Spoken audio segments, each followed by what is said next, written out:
बहुत सारी मध्यम वर्गीय परिवार की माताओं बहनों को जब हम लोग देखते थे कि अंगीठी जलाकर, लकड़ी जलाकर, धुएं में उन्हें खाना पकाना पड़ता है, उनकी आंखों से जब आंसू निकलते हैं, बहनों भाइयों, उस आंसू के दर्द को शायद किसी ने नहीं समझा। हमारे प्रधानमंत्री ने कहा हम इस हिंदुस्तान में एक भी घर से नहीं बचने देंगे जिस घर में रहने वाली हमारी माताएं बहनें एलपीजी गैस से खाना न बनाएं, ऐसी एक भी परिवार नहीं रहने देंगे। हमने इस काम को भी किया है, इस काम को भी हमने किया। कोरोना की महामारी थी, मुंबई कलकत्ता दिल्ली, मुंबई कलकत्ता अन्य बहुत स्थानों से, दिल्ली से भी लोग अपने अपने घरों को पलायन कर रहे थे, क्योंकि उनको लगा कि अब तो लॉकडाउन हो गया है, सारे काम बंद हो गए हैं, हमारी रोजी रोटी चली गई है, हम अपने बच्चों का लालन पालन कैसे करेंगे, हम कैसे उनको खिलाएंगे। हमारे प्रधानमंत्री ने कोरोना के कारण उत्पन्न आर्थिक संकट के बावजूद गरीबों का दर्द कम करने के लिए उसी समय फैसला कर लिया कि जब तक यह संकट बना रहेगा हम अपने हिंदुस्तान के गरीबों को प्रतिदिन हर महीने 2 बार मुफ्त राशन मुहैया कराएंगे बहनों भाइयों। और मैं कह सकता हूं कि हर परिवार को मुफ्त राशन मुहैया कराने का काम आजाद भारत के इतिहास में पहली बार किसी सरकार ने किया है, तो हमारी सरकार ने किया। किसानों का जहां तक प्रश्न है, किसानों के प्रति भी हमारी सरकार कितनी संवेदनशील है। मैं भी गांव का रहने वाला हूं, मैं बड़े बाप का बेटा नहीं हूं, मैं भी सामान्य किसान परिवार से ही आता हूं। किसानों की समस्याओं से मैं अच्छी तरह वाकिफ हूं। किसानों की क्या क्या समस्याएं थी यह आपको बताने की जरूरत नहीं है। मैं सारी समस्याओं की यहां पर चर्चा भी बहुत विस्तार में जाकर नहीं करना चाहता। लोग कहते हैं साहब minimum support price, minimum support price, धान और गेहूं खरीदा जाना चाहिए। बहनों भाइयों, इतनी बात तो मैं दावे के साथ कह सकता हूं, इसके पहले की जितनी पिछली सरकारें रही हैं सबसे अधिक मिनिमम सपोर्ट प्राइस पर धान गेहूं किसी ने खरीदा है तो हमारी सरकार ने खरीदा। अभी संसद में कल ही बजट पास हुआ है, परसों 1 तारीख को पेश किया गया है बजट। उस बजट को उठाकर आप देखिए, पहली बार आजाद भारत के इतिहास में मुकम्मल व्यवस्था की गई है कि धान और गेहूं की खरीद करने के लिए और न्यूनतम समर्थन मूल्य पर धान और गेहूं की खरीद करने के लिए 2,37,000 करोड़ रुपए खर्च किए जाएंगे। बहनों भाइयों, इस प्रकार की मुकम्मल व्यवस्था हमारी सरकार ने की है। जितने भी ऐसे प्रभावी कदम उठाए जा सकते हैं किसानों के कल्याण के लिए, हमारी सरकार उठा रही है। इतना ही नहीं, अन्य लोगों के लिए भी। अब जैसे एक मैं उदाहरण दूं, हमारे कुछ किसान भाई जो 3 किसान कृषि संबंधित बिल पास हुए थे, संसद में कानून बने थे, उसको लेकर उन्हें आपत्ति थी। आपत्ति हो सकती है, लेकिन हम लोगों ने सोचा कि यह किसानों के लिए बहुत ही कल्याणकारी है। मनाने की, समझाने की भरपूर कोशिश हुई, लेकिन जब वह तैयार नहीं हुए, एक दिन हमारे प्रधानमंत्री सुबह उठे और उन्होंने तुरंत टेलीविजन के ऊपर घोषणा कर दी कि मैं इसे अपनी विफलता मानता हूं कि तीनों कृषि संबंधित कानूनों के संबंध में मैं अपने कुछ किसान भाइयों को सहमत नहीं कर पाया हूं, उन्हें राजी नहीं कर पाया हूं, इसलिए तीनों कानून वापस लिए जाएंगे संसद के द्वारा, उन्होंने घोषणा कर दी। बहनों भाइयों, शायद दूसरा प्रधानमंत्री होता इस संवेदनशीलता का परिचय न देता कि जैसा हमारे प्रधानमंत्री ने संवेदनशीलता का परिचय दिया है। एक बार संसद से कानून पास हो जाने के बाद चाहे जो कुछ भी हो जाए, यह कानून लागू होगा। हमारी सरकार ने गांवों के हालात को सुधारने के लिए कई प्रभावी कदम उठाए हैं। किन किन चीजों की मैं यहां पर चर्चा करूं। आपने देखा होगा बहुत सारे ऐसे परिवार हैं, मध्यम वर्गीय परिवार, यहां की माताएं बहनें घर में पानी के लिए दूर कुएं में अथवा किसी जलाशय पर जाकर घड़े में पानी भरकर 2-2, 3-3 घड़ा एक के ऊपर घड़े ऊपर घड़ा भरकर वह लौटती थी। पानी लेने का समय हो गया तो जाना ही जाना है, कुएं पर जाना है अथवा जलाशय में जाना है। हमारी सरकार ने फैसला किया बहनों भाइयों, कोई भी किसी भी माता बहन को अब पानी के लिए किसी कुएं पर अथवा किसी जलाशय के सामने जाकर खड़े होने की जरूरत नहीं है। अब घर घर में नल होगा और नल में जल होगा। और मैं दावे के साथ कहता हूं कि यहां पर भी बहुत सारे परिवारों में नल पहुंच गया होगा और नल से जल लोगों को प्राप्त हो रहा होगा। न प्राप्त हो रहा तो हाथ मिलाई, नहीं हो रहा है तो हाथ उठाइए कि हो रहा है कि नहीं हो रहा है। और जिन परिवारों में नहीं पहुंचा होगा बहनों भाइयों, उन परिवारों में पहुंच कर रहे हैं। माने हमारी पार्टी की सरकार जहां भी रही है, चाहे प्रदेश में रही है चाहे केंद्र में रही है, वह विश्वसनीयता और साख उसकी बनी हुई है। और मैं यह भी कहना चाहता हूं, जाति पंथ और मजहब के आधार पर राजनीति करने वाले हम लोग नहीं हैं, इंसाफ और इंसानियत के आधार पर राजनीति करने वाले। यह समाजवादी पार्टी और बहुजन समाज पार्टी हिंदू मुसलमान जात पात के आधार पर देश को बांटना चाहते हैं। उन्हें इस सच्चाई को समझना चाहिए, भारत के चरित्र को समझना चाहिए। बहनों भाइयों, दुनिया का अकेला देश है यह भारत, जिस भारत के रहने वाले ऋषियों और मनीषियों ने पूरे भारत की सीमा में रहने वाले लोगों को ही अपने परिवार का सदस्य नहीं माना है, बल्कि पूरे विश्व की धरा पर रहने वाले लोगों को अपने परिवार का सदस्य मानते हुए वसुधैव कुटुंबकम का संदेश सारी दुनिया को किसी देश की धरती से गया है तो केवल और केवल भारत देश की धरती से गया है। पूरे विश्व को ही हमने परिवार माना है। हमारी सदाशयता, हमारी उदारता इस सीमा तक रही है। नाग पंचमी के दिन भी जहर से भरे सर्प को भी दूध पिलाकर कामना करने वाला कोई है तो भारत के करने रहने वाले लोग हैं। जहरीले सर्प को भी नाग पंचमी के दिन दूध पिलाकर उसके दीर्घजीवी होने की कामना करते हैं। ऐसे भारत को अब जाति पंथ और मजहब के आधार पर यह सपा और बसपा बांटकर सरकार बनाना चाहते हैं। मैं सपा बसपा कांग्रेस के नेताओं को कहना चाहूंगा, राजनीति केवल सरकार बनाने के लिए नहीं की जाती है, राजनीति देश बनाने के लिए की जाती है। मेरे बहनों भाइयों, राजनीति समाज बनाने के लिए की जाती है।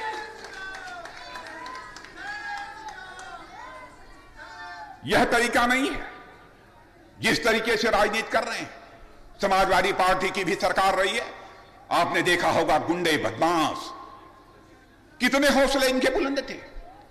माफिया डंके की चोट पर अपने सीने का बटन खोलकर चलते थे। आज किसी मां के लाल की हिम्मत है? चल लेगा। और हमारा बुलडोजर वाला बाबा तो जहां भी कोई गड़बड़ करता है बुलडोजर छोड़ देता है।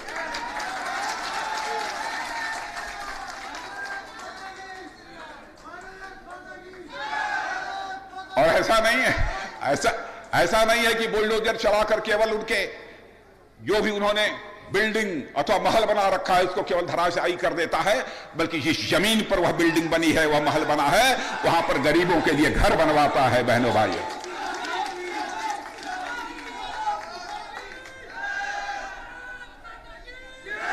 और आप जानते हैं विकास की पहली शर्त होती है चुस्त दुरुस्त कानून व्यवस्था।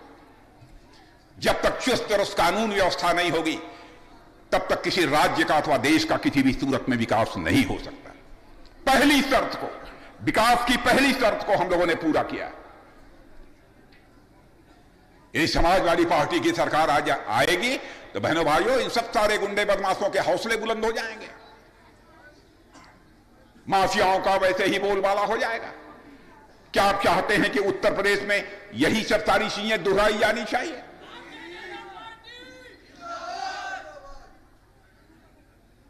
विकास यदि हमने कानून और व्यवस्था को नियंत्रित किया है तो विकास भी उतनी तेजी के साथ होगा। हर ब्लॉक और तहसील को 2 लेन की पक्की सड़कों से जोड़ा गया है। पहली बार आजाद भारत के इतिहास में गांवों को पक्की सड़कों से जोड़ने का सिलसिला यदि किसी ने प्रारंभ किया था तो भारत माता के सपूत हमारे पूर्व प्रधानमंत्री आदरणीय अटल बिहारी वाजपेयी जी ने प्रारंभ किया। और हमारे मोदी जी इस काम को तेजी के साथ आगे बढ़ा रहे हैं। गांवों के विकास के लिए जो भी हो सकता है बहनों भाइयों, हमारी सरकार ने करने की कोशिश की है। बहुत कुछ करना शेष है, करेंगे। अब किसानों के लिए, किसान अपने खेतों में दवा छिड़कने के लिए हाथ से जाकर दवा छिड़कता था। अब उसकी जहरीली गैस उसके फेफड़े में भी प्रवेश करती थी।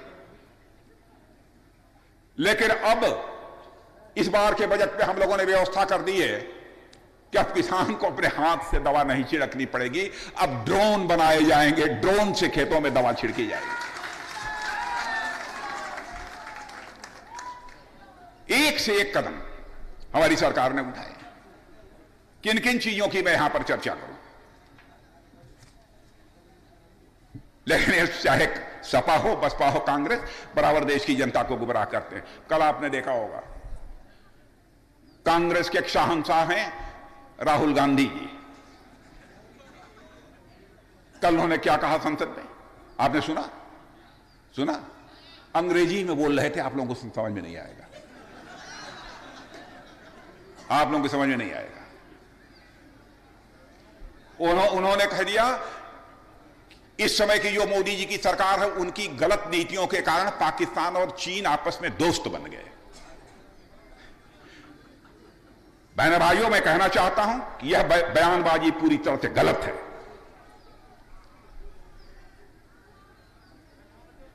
हमारे प्रधानमंत्री की, हमारी केंद्र की सरकार की जो विदेश नीतियां हैं, उन पर कोई सवाल या निशान नहीं लगा सकता। मैं उन्हें याद दिलाना चाहता हूं, पंडित जवाहरलाल नेहरू जी जब भारत के प्रधानमंत्री थे, तो बहनों भाइयों, उस समय पाकिस्तान ने सक्सगाम की घाटी को चीन के हवाले कर दिया था। इतनी गहरी दोस्ती चीन और पाकिस्तान की थी। इतना ही नहीं, जब श्रीमती इंदिरा गांधी जी भारत की प्रधानमंत्री थी, तो पाक ऑक्युपाइड कश्मीर का जो काराकोरम जो हाईवे है, वह उस समय बना था। उस समय भी पाकिस्तान और चाइना के बीच इतनी गहरी दोस्ती थी, और आप उल्टा ही हम लोगों के ऊपर आरोप लगा रहे हैं। यहां तक कि गलवान घाटी में हमारे सेना के जवानों ने जो अपना शौर्य या पराक्रम का परिचय देते हुए भारत की धरती की रक्षा की, उन सेना के जवानों के शौर्य और पराक्रम पर भी आप सवालिया निशान लगा रहे हैं।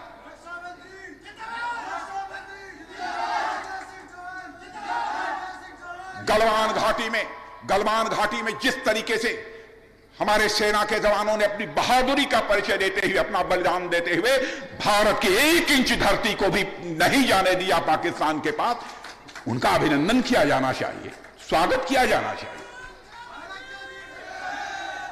और उसके ऊपर आप सवालिया निशान लगा रहे हैं। आतंकवाद को लेकर आप चर्चा करते हैं। बहनों भाइयों, कश्मीर में आतंकवाद काफी कम हो गया है, उस पर काफी हद तक नियंत्रण पाने में हम लोगों ने कामयाबी हासिल की है। मैं भी भारत का गृह मंत्री रह चुका हूं, मैं जानता हूं। आंकड़े उठाकर कोई देख ले, एक बार की घटना है, उरी और पुलवामा में पाकिस्तान के आतंकवादियों ने आकर हमारे पैरामिलिट्री फोर्स के जवानों के छिपकर उनके ऊपर हमला किया। कई हमारे जवान शहीद हुए।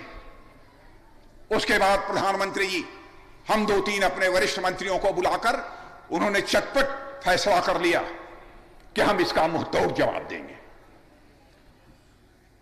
और आपने देखा कि हमारे बहादुर सेना के जवानों ने, बहनों भाइयों, पाकिस्तान की धरती पर जाकर सर्जिकल स्ट्राइक की और एयर स्ट्राइक की और आतंकवादी ठिकानों का सफाया किया। हमने सारी दुनिया को संदेश दे दिया कि भारत का चरित्र है कि भारत न तो पहले दुनिया के किसी देश पर कोई आक्रमण करेगा और न तो भारत दुनिया की 1 इंच जमीन पर कभी कब्जा किया है न करेगा। लेकिन भारत के स्वाभिमान पर कोई चोट मारने की कोशिश करेगा अथवा भारत की धरती पर कोई कब्जा करेगा, तो भारत आज कमजोर भारत नहीं है, ताकतवर भारत बन चुका है।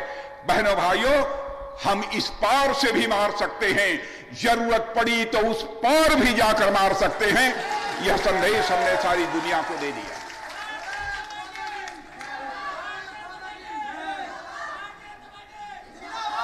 China Pakistan economic corridor China और पाकिस्तान की दोस्ती का प्रमाण है। यह हमारे शासनकाल में नहीं प्रारंभ हुआ, मोदी जी के शासनकाल में नहीं प्रारंभ हुआ। चाइना पाकिस्तान इकोनॉमिक कॉरिडोर भी यह प्रारंभ हुआ है जो चाइना और पाकिस्तान की दोस्ती का एक प्रतीक है। वह कांग्रेस के शासनकाल में प्रारंभ हुआ है, 2013 में प्रारंभ हुआ है। आप अनाप शनाप झूठ बोलकर हम लोगों के ऊपर आरोप लगाते हैं। बहनों भाइयों, अब इन लोगों की नैया डूब रही है। क्या हालत है इनकी बताने की जरूरत नहीं है, आप सब लोगों को एहसास होगा। अब लाल पोटली लेकर समाजवादी पार्टी घूम रही है। लाल पोटली, भाई डूबते को तिनके का सहारा। अब ये लाल पोटली कितनी मदद करेगी? अब समाजवादी पार्टी डूब रही है, डूब जाएगी।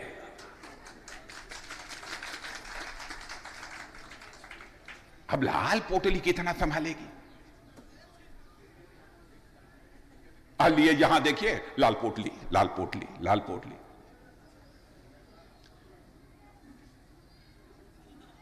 बहनों भाइयों, अब वो समाजवादी पार्टी की सरकार नहीं आएगी। उत्तर प्रदेश के लोगों ने मन बना लिया है। बना लिया है कि नहीं बना लिया? मैं आप सबसे पूछना चाहता हूं।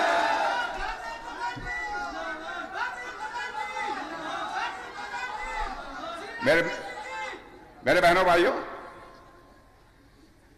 भ्रष्टाचार का जहां तक सवाल है, आपने समाजवादी पार्टी की सरकार को भी काम करते हुए देखा है, बहुजन समाज पार्टी की सरकार को काम करते हुए देखा है।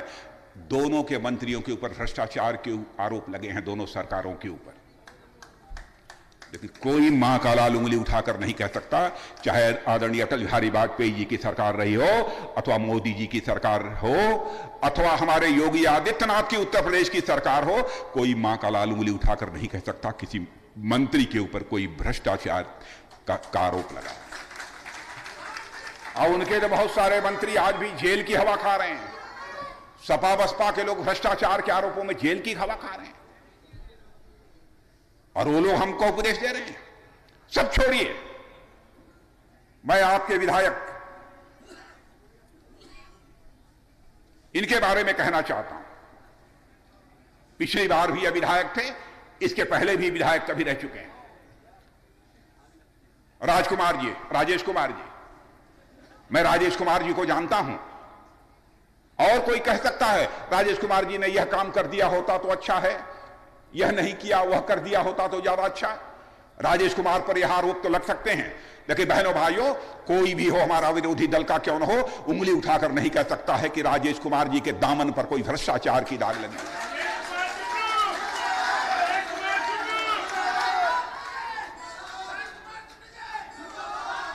अब उनके वहां उठाकर देख लीजिए, उनके यहां उठाकर देख लीजिए जो प्रत्याशी बने, सबके पीछे कुछ न कुछ इधर उधर का कोई आरोप जरूर लगा होगा। भारी भरकम गंभीर मामलों के केस दर्ज होंगे। हो सकता है हमारे यहां कोई आंदोलन कर रहा हो, कोई वह कर रहा हो, उसके केस दर्ज हो सकते हैं, लेकिन भ्रष्टाचार को लेकर केस दर्ज नहीं हुए होंगे। आप लोगों से ही अपील करने आया हूं, आप विकास चाहते हैं मेरे बहनों भाइयों, तो एक बार फिर से उत्तर प्रदेश में भारतीय जनता पार्टी की सरकार बननी चाहिए और सीटों की संख्या पिछले बार से अधिक होनी चाहिए। इसके लिए आशीर्वाद मांगने आया।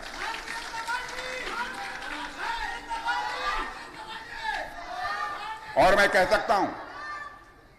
सकता हूं, जब होगा कानून का शासन तब विकास करेगा योगासन।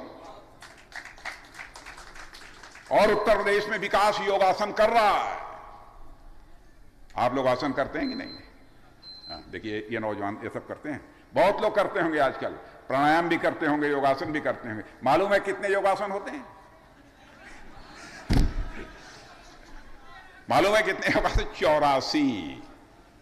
तो उत्तर प्रदेश में और इस देश में विकास 84 में से 83 योगासन कर रहा है।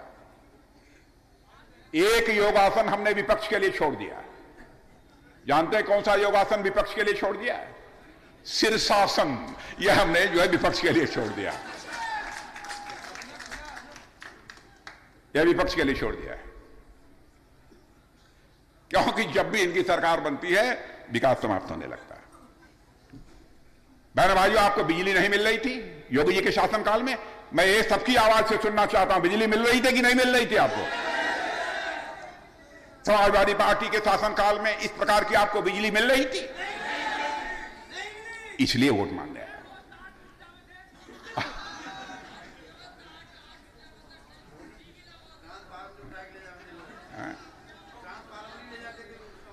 हाँ, ट्रांसफार्मर ही ले जाते थे। अब कोई ले जाएगा ट्रांसफार्मर? इधर गया है ट्रांसफार्मर? गया है भैया? नहीं गया है। चंदा करके पहले लाते थे ट्रांसफार्मर। तो बहनों भाइयों, इसीलिए मैं आप सबसे अपील करने आया हूं कि आप सबका समर्थन चाहिए, आप सबका आशीर्वाद चाहिए। दे देंगे पक्का? नहीं देखिए, ये कुछ लोग हैं नहीं, वो हाथ नहीं उठा रहे हैं, हम नहीं माने। आप देखिए, अब मीडिया के लोग इनको देखिए, अब हमको क्या देखते हैं। देखिए पीछे, यह देखिए, देखिए सब तारीफ, यह है। और एक काम और हम लोगों ने किया है, वीआईपी। पहले एक वीआईपी कल्चर चलता था, वेरी इंपॉर्टेंट पर्सन। आपने देखा होगा समाजवादी पार्टी के शासनकाल में जो गुंडे बदमाश हैं वो लाल बत्ती की गाड़ी पर बैठकर जो है घूमते थे। अब बेचारे पुलिस वाले डर के मारे, उनको भी नहीं लाल बत्ती लगी, लाल बत्ती की धौंस रहती थी। हम लोगों की केंद्र में सरकार बनी, हमारे प्रधानमंत्री ने कहा अब किसी भी मंत्री की गाड़ी पर लाल बत्ती नहीं होगी। वीआईपी कल्चर को समाप्त कर दिया और कहा कि भारत में कोई एक कल्चर होगा तो ईपीआई कल्चर होगा, every person is important. EPI culture लागू कर दिया। पहली बार 26 जनवरी को गणतंत्र दिवस के अवसर पर बहनों भाइयों, गरीबों को विशिष्ट दीर्घा में बैठाया गया था। विशिष्ट दीर्घा में, यहां पर पहले वीआईपी लोग बैठते थे, गरीबों को बैठाया गया था। इसलिए समानता भी, समता का भाव भी यदि कोई राजनीतिक पार्टी पैदा कर सकती है तो भारतीय जनता पार्टी ही पैदा कर सकती है। और एक बहुत जबरदस्त योजना, और यहां पर भी कुछ लोगों को मिली होगी, मैंने कहा भाई हमको रिकॉर्ड दे दो जरा, लोगों के सामने मैं रखना चाहूंगा। कांठ में मैं कुछ बातें प्रेस के दोस्तों से भी कहूंगा, उसको वेरीफाई कर लें। मेरी बात गलत हो तो अखबारों में लिख दें, मैं अपनी गलती स्वीकार कर लूंगा, क्योंकि मैं किसी की आंखों में धूल नहीं झोंकना चाहता। वृद्धावस्था पेंशन जो 1 अप्रैल 2017 को इस कांठ में, मुरादाबाद है शायद, मुरादाबाद या कांठ है, 5445 लोगों को प्राप्त हो रही थी यह वृद्धावस्था पेंशन, आज लगभग 7851 लोगों को प्राप्त हो रही। ऐसा नहीं है कि ज्यादा लोग बूढ़े हो गए यहां के, ऐसा इसलिए है कि बहुत लोग छूट गए थे, उनको हम लोग दे रहे हैं। दिव्यांगजन पेंशन पहले 1972 लोगों को मिलती थी, इस समय 2150 लोगों को मिल रही है। विधवा पेंशन पहले 6162 लोगों को मिल रही थी, इस समय हम लोग 7502 लोगों को। राशन कार्ड पहले 85,000 लोगों का बना हुआ था, उसको हम लोग 51,563 राशन कार्ड हम लोगों ने बनाए। अरे पहले राशन कार्ड भी सबका ठीक ठाक नहीं बना था। अब ये बताइए, प्रधानमंत्री किसान सम्मान निधि में ठीक ठाक मिल रहा है ना? 6,000 रुपया आ जाता है ना? नहीं, 6,000 रुपया आ जाता है तो मजा आता है कि नहीं जब आता है अकाउंट में? नहीं, कुछ तो आता होगा। अब भाई जिनके पास पैसा वैसा होगा, कम से कम उनके पान पत्ता का तो खर्च चल जाता होगा। तो बहनों भाइयों, आपका समर्थन चाहिए। बहुत दिनों के बाद आया हूं। कांठ आया था कि नहीं इसके पहले कभी? आए थे? आए थे ना? किसे आए थे? रथ से आया था। रावण रथी बिरथि रघुवीरा, लेकिन इस बार उड़कर आया। पिछली बार रथ से आया था, इस बार उड़कर आया। तो आप लोग जिता देंगे ना हमारे विधायक राजेश कुमार जी को? अरे बम्पर, अरे हम इतना शोर शराबा मचा के हम चले जाएंगे, बम्पर वोटर्स जिताएंगे, तब तो मेरे आने की उपयोगिता है। पक्का? और नहीं होगा जवान तो मैं खबर लूंगा। पक्का ना? लेकिन नौजवानों को निकलना पड़ेगा, गांव गांव जाना पड़ेगा। और यह मत देखिए कौन किस जाति का है, यह मत देखिए कौन किस मजहब का है, जाइए सबसे अपील करिए। तुष्टीकरण की राजनीति ने देश को बर्बाद किया है बहनों भाई। इंसाफ होना चाहिए, चाहे हिंदू हो, मुसलमान हो, ईसाई हो, कोई भी हो, सबके साथ इंसाफ होना चाहिए। हमने जिंदगी में कभी भी इस प्रकार की राजनीति नहीं की है। लंबे समय से उत्तर प्रदेश में भी मैंने राजनीति किया है। पिछले 15-20 वर्षों से मैं केंद्र की राजनीति कर रहा हूं। आप लोगों ने देखा है कभी? इसलिए मैं कहना चाहता हूं, इंसाफ की डगर पर चलो, कोई मां का लाल आपको हिला नहीं सकता।